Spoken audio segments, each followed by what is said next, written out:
Good afternoon. This is Dr. Danielle Mincey White of Emotional Physical Therapy here on Blog Talk Radio. And today is Monday, January the 6th, 2014. Our very first Monday of the new year.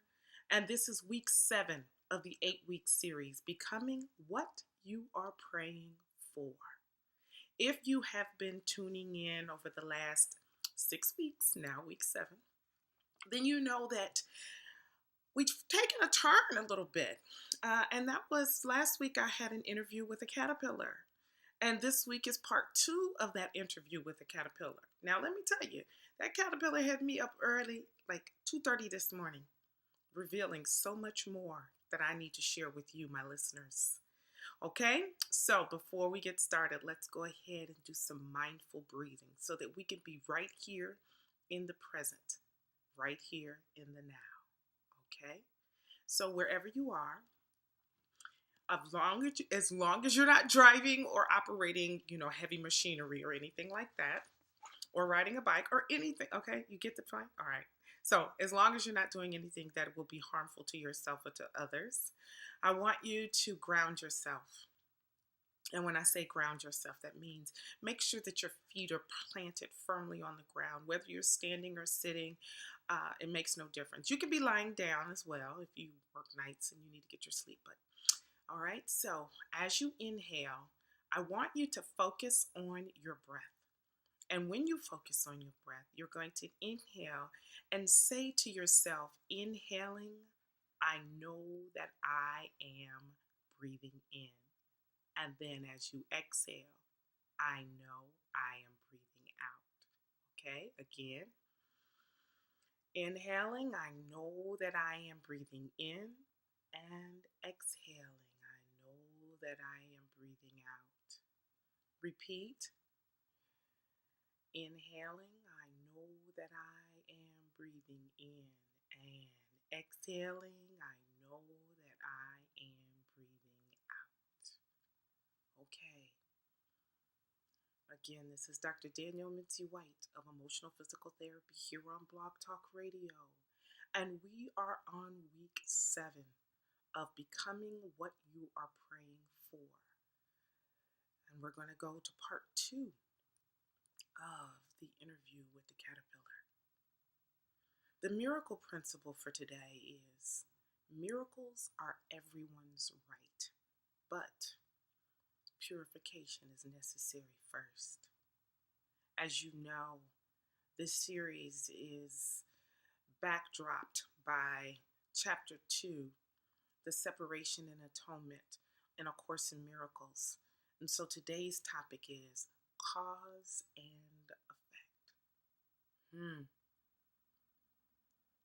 So, seeing how all of that plays out, let me share with you. And I took notes this morning at 2:30, so I'm going to read you the notes that the caterpillar shared with me about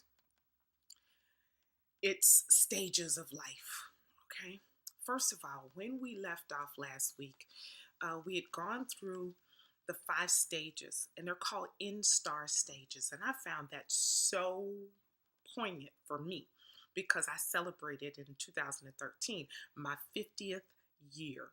Yes, 5 decades on the planet. And so the 5 stages that a caterpillar goes through in order to become a butterfly was very significant to me. It resonated with me. And I guess that's the reason why this whole year, this whole thing about becoming a butterfly and blooming and blossoming into who we really are is so important for us to get. Okay? So, what the caterpillar shared with me was that once it goes through that final N-star stage, that the result of that stage is very different from the previous 4 stages.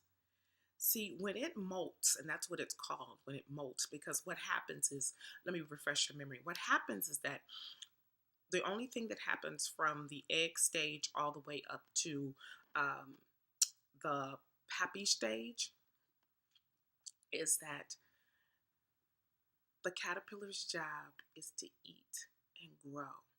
And the challenge is once you have eaten and grown out of your old skin, going into your new skin. Hold on to that, okay? Hold on to that, because this is, oh man, all I can say is what the caterpillar shared is food for us to eat spiritually, emotionally, mentally, all of that, okay? So the at that fifth and final stage of molting, the new skin underneath forms the outer shell of the chrysalis, okay? Now, when we look at caterpillars in the chrysalis state, we actually think it's a resting stage, but as the caterpillar told me, it's not.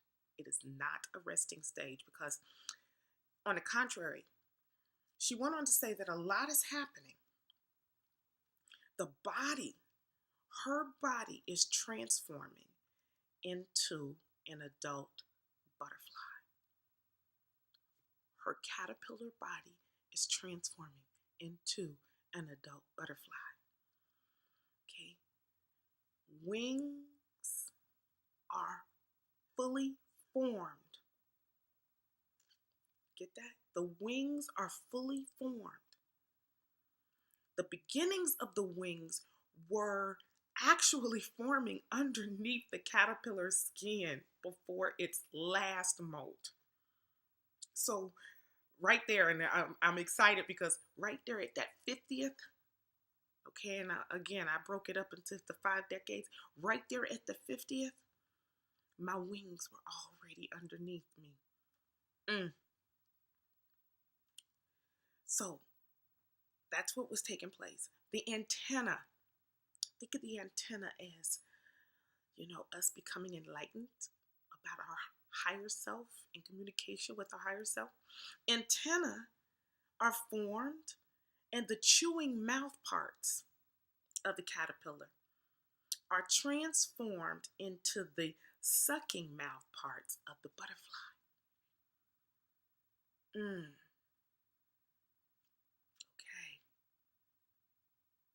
And after 10 to 14 days, as a chrysalis, the butterfly is ready to emerge.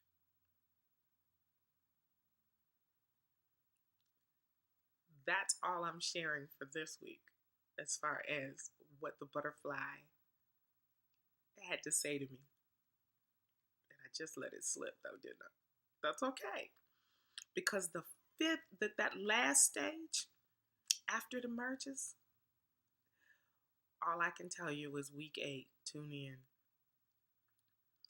But this is what woke me up this morning at the 2:30 mark. That living is an experience, not an outcome. Let me repeat that. Living is an experience, not an outcome. Outcome-based existence will always lead to disappointment. Even if the goal is reached, something is always going to be missing. You know what that something is? It's the joy of the experience. So even if what this whole series is about is becoming what you're praying for, unless you live the experience, then you're going to miss the joy. And that's really what our ultimate goal is to live. The outcome. Is the outcome really necessary? As long as we have the joy of the experience.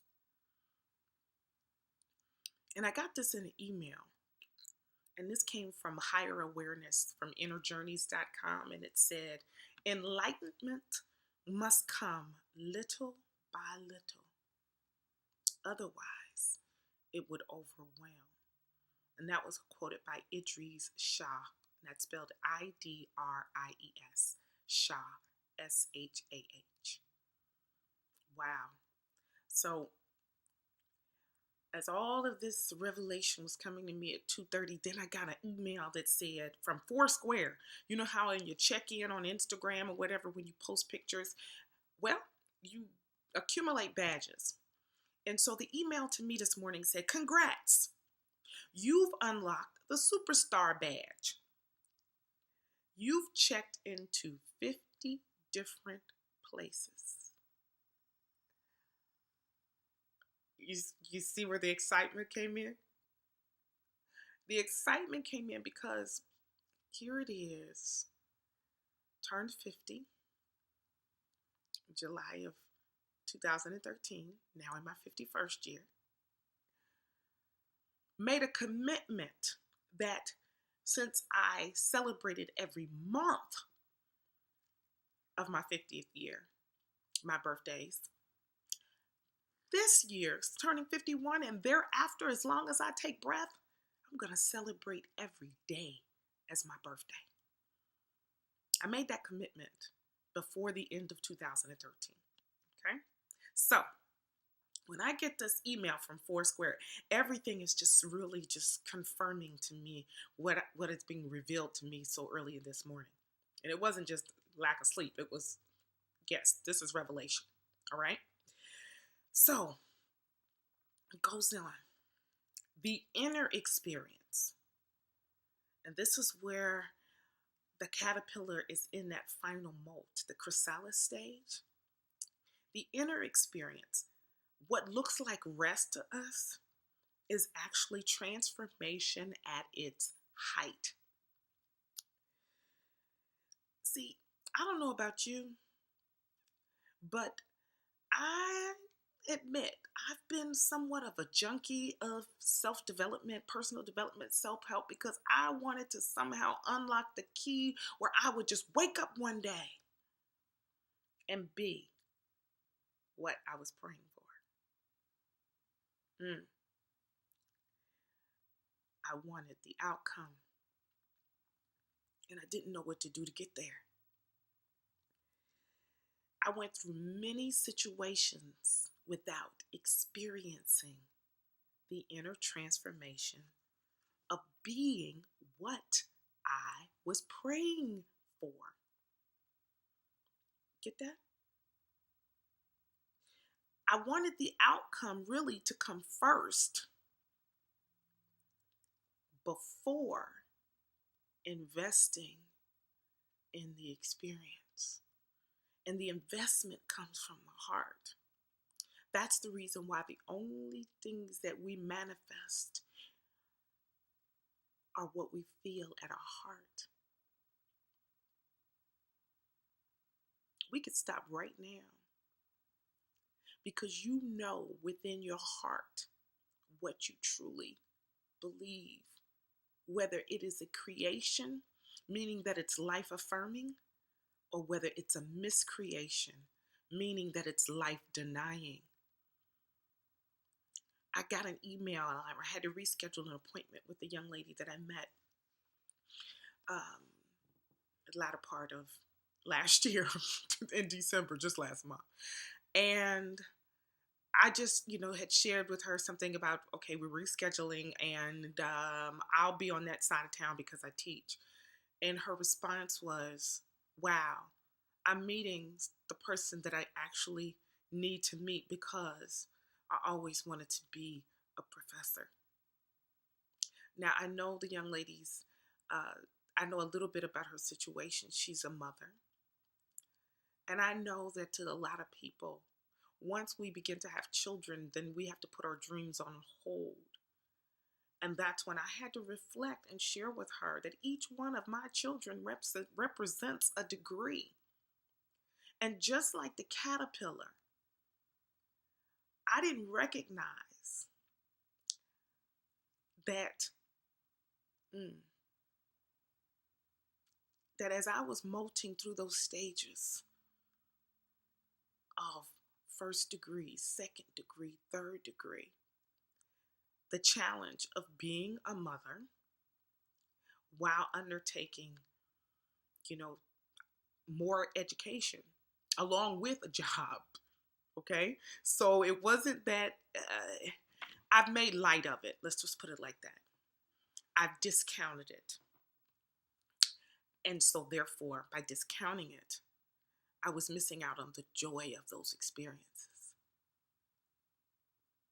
This is Dr. Danielle Mincey White of Emotional Physical Therapy here on Blog Talk Radio, and we are on week 7 of the 8-week series, Becoming What You're Praying For. And I'm just sharing right now some notes from my early morning revelation regarding the interview with the caterpillar, which we will commence we will conclude, next week in week 8. But going back into the fact that I wanted to have the outcome placed before me before I would invest in that inner experience of really the joy of the experience. And so many of us do that, which leads right into what the A Course in Miracles lesson is for today. And it says, I am upset because I see something that is not there. When we're praying for something, it's because we actually believe that that is something that is denied us. And so we get upset because we see ourselves as lacking. But whenever we see things that are not there, we need to remind ourselves, and this is taking us from A Course in Miracles now, there are no small upsets. They are all equally disturbing to our peace of mind. And that we cannot keep this form of upset and let others go. You know, like say, well, I can keep this jealousy or I can keep this anger, but I can let anxiety and depression go. No, I can't do that. You see, and we dealt with this last week about the illusion of needs. Not last week, but a while ago, illusion of needs, okay?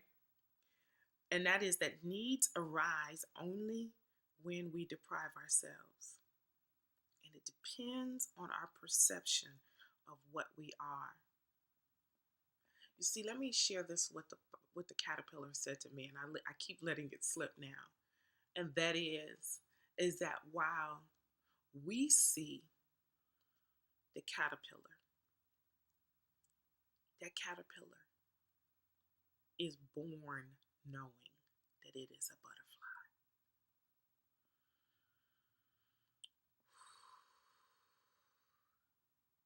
You get that? Born knowing that you are a butterfly. So you experience the joy of being what you are, even when you may not see it as of yet on the outside. Nothing had to be added. It was already there, all of the equipment. The Course in Miracles goes on to say, the real purpose of this world is to use it to correct unbelief. Wow. So those situations, those experiences are necessary to correct unbelief. In sorting out the false from the true, the miracle proceeds along these lines. And if you believe what I'm about to read to you, then you'll be free. Because only God can establish this solution. And this faith is His gift to us. This is the only thing that is missing from the whole becoming what you're praying for. And that is this. Perfect love casts out fear. If fear exists, then there is not perfect love, but only perfect love exists. If fear is there, it produces a state that does not exist. Wow. This is Dr. Danielle Mincey White of Emotional Physical Therapy here on Blog Talk Radio. And you are in your stage. You're in star stage. But let's go on and look at the cause and the effect of us believing that somehow we were missing something, that we've been denied something. And this is from section 7, corresponds to this week in the Becoming What You're Praying For 8-week series, Cause and Effect. You may still complain about fear, but you nevertheless persist in making yourself fearful. I have already indicated that you cannot ask me to release you from fear. This is the Christ talking. I know it does not exist, but you do not. Fear seems so real to us, doesn't it? If I intervened between your thoughts and their results, I would be tampering with a basic law of cause and effect, the most fundamental law there is. I would hardly help you if I depreciated the power of your own thinking. Yes, we have to take responsibility for the power of our own thinking, folks. This would be in direct opposition to the purpose of this course, talking about the Course in Miracles and becoming miracle-minded, miracle-ready. And as I read about the miracle principle for week 7, miracles are everyone's right. But purification is necessary first. It is much more helpful to remind you that you do not guard your thoughts carefully enough. That's where whole mindfulness comes in, becoming here in the present, in the now. You may feel that at this point, it would take a miracle to enable you to do this, which is perfectly true. You are not used to miracle-minded thinking, but you can be trained to think that way. All miracle workers need that kind of training. And as it says, miracles are everyone's right. So you are a miracle worker. I cannot let you leave your mind unguarded, or you will not be able to help me. You know how we're always talking about furthering the kingdom? That's what we're supposed to be doing. That's how we do it. Miracle working entails a full realization of the power of thought in order to avoid miscreation. Whatever you're doing right now, if you can, take notes. If you can't take notes, replay this video, replay this audio as many times as necessary, because this here is life affirming. Otherwise, a miracle will be necessary to set the mind itself straight. A circular process that would not foster the time collapse for which the miracle was intended.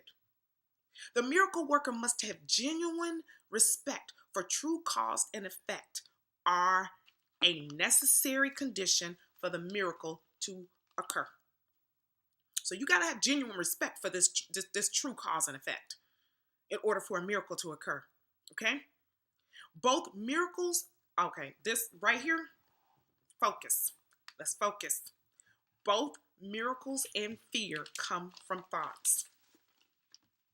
If you are not free to choose one, you would also not be free to choose the other. By choosing the miracle, you have rejected fear, if only temporarily. You have been fearful of everyone and everything. You are afraid of God, of me, talking about the Christ, Jesus, and of yourself. You have misperceived or miscreated us, and that's with a capital U, and believe in what you have made. You would not have done this if you were not afraid of your own thoughts. The fearful must miscreate because they misperceive creation. When you miscreate, you are in pain. The cause and effect the cause and effect principle now becomes a real expediter, though only temporarily. Actually, cause is a term properly belonging to God, and his effect is his son. We are the effects. We are.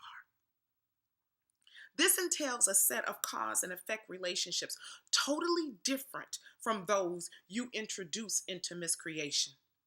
The fundamental conflict in this world then is between creation and miscreation.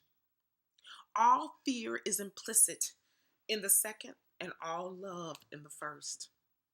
The conflict is therefore one between love and fear. It has already been said that you believe you cannot control fear because you yourself made it. And your belief in it seems to render it out of your control. Talking about fear. Yet any attempt to resolve the error through attempting the mastery of fear is useless. In fact, it asserts the power of fear by the very assumption that it need be mastered. The true resolution rests entirely on mastery through love. In the interim, however, the sense of conflict is inevitable. Since you have placed yourself in a position where you believe in the power of what does not exist, nothing and everything cannot coexist. To believe in one is to deny the other. Fear is really nothing and love is everything. Whenever light enters darkness, the darkness is abolished. What you believe is true for you. In this sense, the separation has occurred.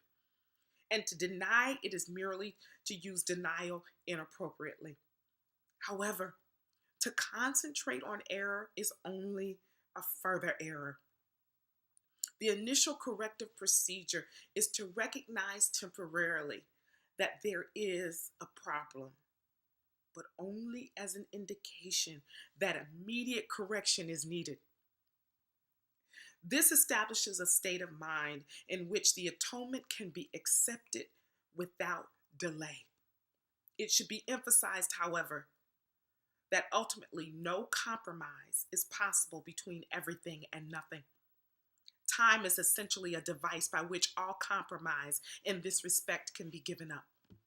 It only seems to be abolished by degrees because time itself involves intervals that do not exist. Miscreation made this necessary as a corrective device. The statement, "For God so loved the world that he gave his only begotten Son, that whosoever believeth in him should not perish, but have everlasting life," needs only one slight correction to be meaningful in this context. He gave it to his only begotten Son.